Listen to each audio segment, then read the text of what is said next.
2024 లేదా 25లో డిగ్రీ లేదా బీటెక్ చదివారా? సాఫ్ట్వేర్ జాబ్ కోసం ఎదురు చూస్తున్నారా? అయితే కోడ్ జ్ఞాన్ 100 డేస్ కోర్సులో చేరండి, జాబ్ సాధించండి.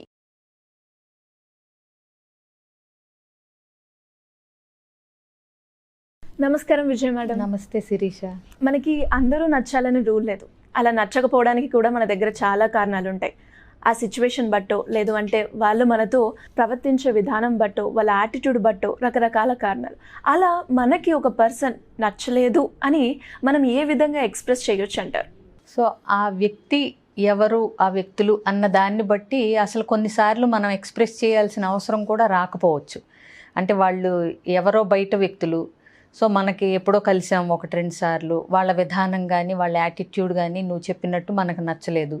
సో వాళ్ళతో చెప్పాల్సిన అవసరం కానీ వాళ్ళని మార్చి మనకి నచ్చేలాగా చేసి ఎక్స్ప్రెస్ చేయాల్సిన అవసరం కానీ అన్ని సందర్భాల్లో మనకు అవసరం పడదు.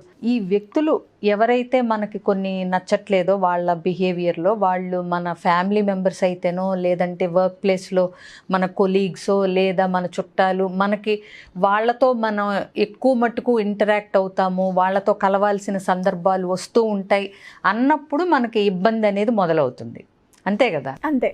సో ఇప్పుడు కొన్ని ఇన్ఫ్యాక్ట్ ఏంటంటే ఎవరు పర్ఫెక్ట్ కాదు ఆ మాటకు వస్తే. అవును. సో మనలో కూడా కొన్ని వాళ్ళకి నచ్చకపోతూ ఉండొచ్చు.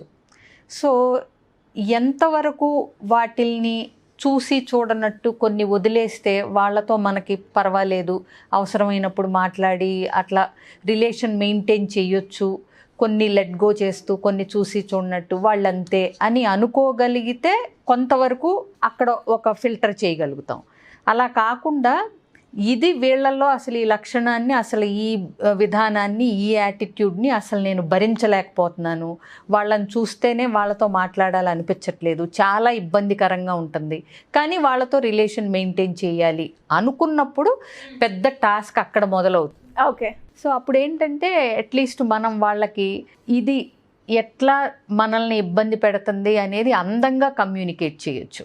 అంటే ఆ గట్టిగా నువ్వు మాట్లాడుతున్నప్పుడు నాకు ఏదో అంటే ఒక రకమైన ఫియర్ లాంటిది వస్తుంది, లేదంటే నేను చులకన చేయబడుతున్నానేమో అని అలాంటి గొంతుతో మీరు మాట్లాడుతుంటే నాకు తెలియని ఒక ఫియర్ లాంటిగా, యాంగ్జైటీ లాగా వస్తుంది. కాబట్టి మీరు నాతో మాట్లాడేటప్పుడు కొంచెం మీ వాయిస్ అనేది సరి చేసుకుంటే నేను కంఫర్టబుల్గా ఫీల్ అవుతానేమో ఆలోచించండి. ఏది వాళ్ళు గట్టిగా కనుక అరుస్తుంటే ఇది చెప్పగలరు అనేది ఒక ఆర్ట్ ఆఫ్ కమ్యూనికేషన్. అంటే ఏంటి, అవతల వాళ్ళు నొచ్చుకోకూడదు, మనకి వాళ్ళ వల్ల పలానా ఇబ్బంది ఉందనేది తెలవాలి, ఇది ఎట్లా చెప్పాలి అనేది ఒకటి.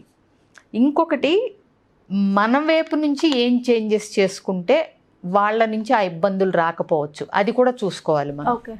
సో కొన్నిసార్లు ఏమవుతుందంటే మన విధానం ఏదన్నా వాళ్ళని ఇరిటేట్ చేస్తానో లేకపోతే చిరాకు పెడతానో ఉండొచ్చు. సో ఫస్ట్ అది కూడా మనం కనుక్కోవాలి.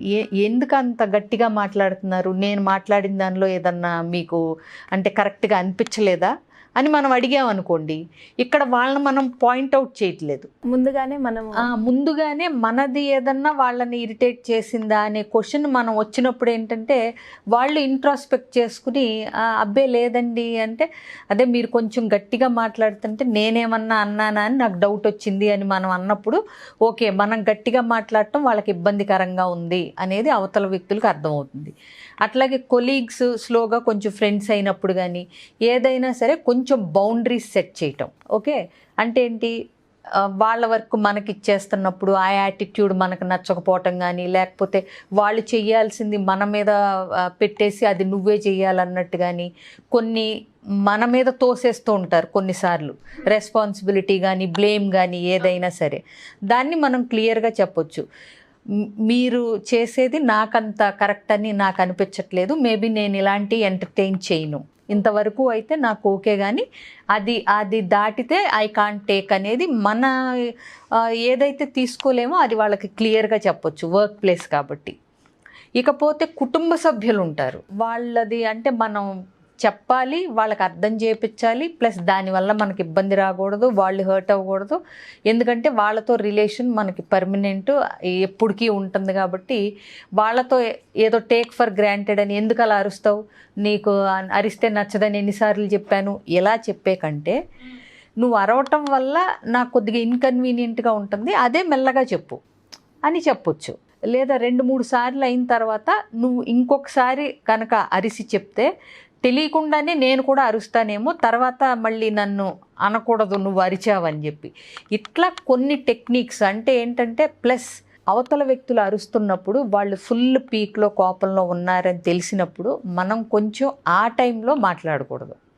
తర్వాత ఇందాక నువ్వు ఫుల్ ఎమోషన్లో ఉన్నావని చెప్పి నేను ఏం మాట్లాడలేదు, బట్ నీకేదన్నా కోపం వచ్చినా నాలో నచ్చకపోయినా నువ్వు చెప్పాల్సిన విధానం ఇది అని మనకు ఎలా కావాలో అలా చెప్పాలి.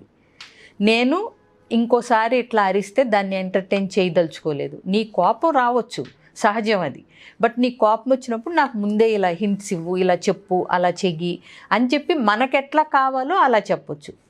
అది చెప్తూ అలాగే నాకు కోపం వచ్చినప్పుడు కూడా నేను ఇలా చెప్తాను. ఎందుకంటే మనం కూడా అదే పని చేయాలి కదా. అవతల వాళ్ళకి ఎంతసేపు నువ్వు ఇలా చేయి నాకు బాగుంటుంది, నువ్వు ఇలా అరవకు నాకు నచ్చదు అని చెప్పటం కాదు, నీకు ఎలా కావాలి. ఒకవేళ నాకు కోపం వస్తే నీకు ఎలా చెప్పమంటావు, నాకు అలా నచ్చుతుంది కాబట్టి నిన్ను అలా చెప్పమంటున్నాను. ఒకవేళ నీకేదన్నా నాలో నచ్చకపోతే చెప్పు, నేను కరెక్ట్ చేసుకుంటాను. ఎందుకంటే ఎప్పుడైనా సరే అవతల వ్యక్తిని మనకు తగ్గట్టుగా అంటే కొంచెం మారండి అని అడుగుతున్నప్పుడు మనం కూడా అవతల వ్యక్తులకు తగ్గట్టుగా మార్పులు చేర్పులు చేసుకుని 2 వైపుల నుంచి ఉంటేనే ఏదైనా సరే బాగుంటుంది లైఫ్ ప్రయాణం కానీ ఏదైనా సరే. సో ఫస్ట్ ఆఫ్ ఆల్ అసలు ఆ వ్యక్తులకి చెప్పాలా, వాళ్ళు మనకి జీవితంలో ఎంతవరకు అవసరం అనేది చూడాలి. 2, ఒకవేళ బౌండరీస్ సెట్ చేయగలగాలి. వాళ్ళ బిహేవియర్ మనకు నచ్చకపోతుంటే ఎంతవరకు వాళ్ళని మన ప్రైవేట్ స్పేస్లోకి రానివ్వచ్చు అనే బౌండరీ మనం సెట్ చేసి ఆ బౌండరీస్ వాళ్ళకి చెప్పాలి. మన క్లోజ్ ఫ్యామిలీ మెంబర్స్ అయితే కనుక చక్కగా కూర్చుని డిస్కస్ చేసుకుని నాకు ఇలా ఇష్టం, నీకు ఎలా ఇష్టం, నువ్వు ఇలా చెప్తే నాకు బాగుంటుంది, నేను ఎలా చెప్తే నీకు ఇష్టం. సో ఇలా కనుక్కున్నప్పుడు ఆ యాటిట్యూడ్స్ కానీ బిహేవియర్స్ కానీ మనకి ఏదైతే నచ్చట్లేదో అది కొంచెం మాట్లాడుకుని చేసుకోవచ్చు. మన ఫ్యామిలీ మెంబర్స్ ఎంతకి మనకి అర్థం చేసుకోవట్లేదు అనుకున్నప్పుడు కౌన్సిలింగ్కి వస్తే సరిపోతుంది. మిగతా వాళ్ళతో అయితే కనుక ఎవరిని ఎక్కడ ఉంచాలో అక్కడ క్లియర్గా ఉంచటం అనేది మన అసర్టివ్గా చేయగలగాలి. ప్లస్ ఫ్యామిలీ మెంబర్స్ అనేవాళ్ళు ఎప్పుడూ మనకు క్లోజ్ కాబట్టి మ్యూచువల్ అండర్స్టాండింగ్తో ఇద్దరు సెట్ చేసుకుని, సెట్ అవ్వట్లేదు అనుకున్నప్పుడు పెద్దల సలహా కానీ కౌన్సిలింగ్ కానీ తీసుకుంటే సరిపోతుంది. సో మరి ఇలా రకరకాల సమస్యలతో బేసిక్గా ఫిజియలాజికల్గా కాకుండా సైకలాజికల్గా ఎక్కువగా రకరకాల సమస్యలతో అయితే బాధపడుతూ ఉంటారు. వాళ్ళు మిమ్మల్ని అప్రోచ్ అవ్వాలి అంటే ఏ విధంగా అవ్వచ్చు మేడం? పెద్ద కష్టం ఏం కాదండి. స్క్రీన్ మీద కనిపిస్తున్న నెంబర్కి కాంటాక్ట్ చేస్తే అన్ని డీటెయిల్స్తో పాటు నా అపాయింట్మెంట్ కూడా ఫిక్స్ చేస్తారు. సో మీకు ఏదన్నా ఎలాంటి ప్రాబ్లం ఉన్నా సరే జస్ట్ స్క్రీన్ మీద కనిపిస్తున్న నెంబర్కి కాంటాక్ట్ చేసి డీటెయిల్స్ తీసుకోవటం. Thank you madam, thank you so much.